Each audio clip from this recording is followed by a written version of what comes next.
Всем привет! Глава Минпромторга Российской Федерации Денис Мантуров прогнозирует, что ГАЗ начнет производство нового легкового автомобиля под именем «Волга» летом следующего года.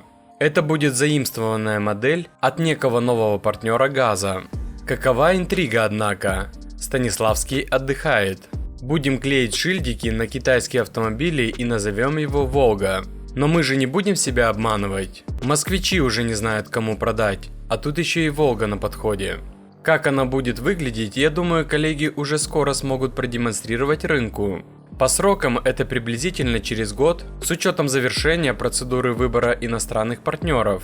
И примерно 9 месяцев после запуска данной работы требуется для организации непосредственно производства, заявил Мантуров.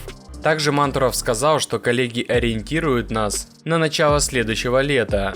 К этому сроку мы сможем увидеть первую серийную продукцию под брендом «Волга». Ну что сказать, ребята, какого именно китайцы привезут, я спрогнозировать не могу. Но одно знаю наверняка: будет или дорого, или очень дорого. Министр отметил, что ГАЗ организует производство новой легковушки на тех мощностях, которые освободились после прекращения сотрудничества с партнерами из Западной Европы. Очевидно, имеются в виду цеха, прежде использовавшиеся для контрактной сборки Volkswagen и Шкоды. Я прогнозирую, что летом следующего года нам уже будет не до китайских «Волг». Сегодня я зашел на сайт autospot.ru и заметил, что предложений на новое авто стало гораздо больше, а скидки за наличные уже не редкость. Ну тут все понятно. Машины, ввезенные в прошлом году, дилерам нужно продать и привезти этого года. Валюта вновь скачет, и сделать это надо максимально быстро. Ссылку на новое авто с достойными скидками как за наличные, так и за кредит Trade-in я оставил в описании, пользуйтесь. Также на Автоспот вы найдете лучшее предложение на ТО вашего автомобиля.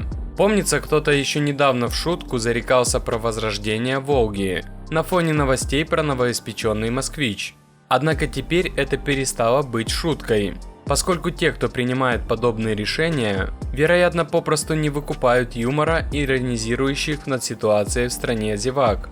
Поэтому в дальнейшей перспективе, возможно, стоит ожидать реинкарнацию всего советского автопрома, от пресловутых «Жигулей» и «Запорожцев» до представительского ЗИЛ. Де-факто все они будут китайскими, но де-юре отечественной разработкой, позиционируемой как национальная гордость. А по телевизору и интернету, как и прежде, будут рапортовать о технологическом суверенитете и полной независимости от набившему оскомину коллективного Запада. А также есть мысль, что иранская Иран-Хорда получит китайский значок «Волги», и это будет наша отечественная новинка. В общем, будем посмотреть. А как считаете вы, нужна ли нам такая «Волга»? Станет ли она популярным автомобилем? Пишите в комментариях.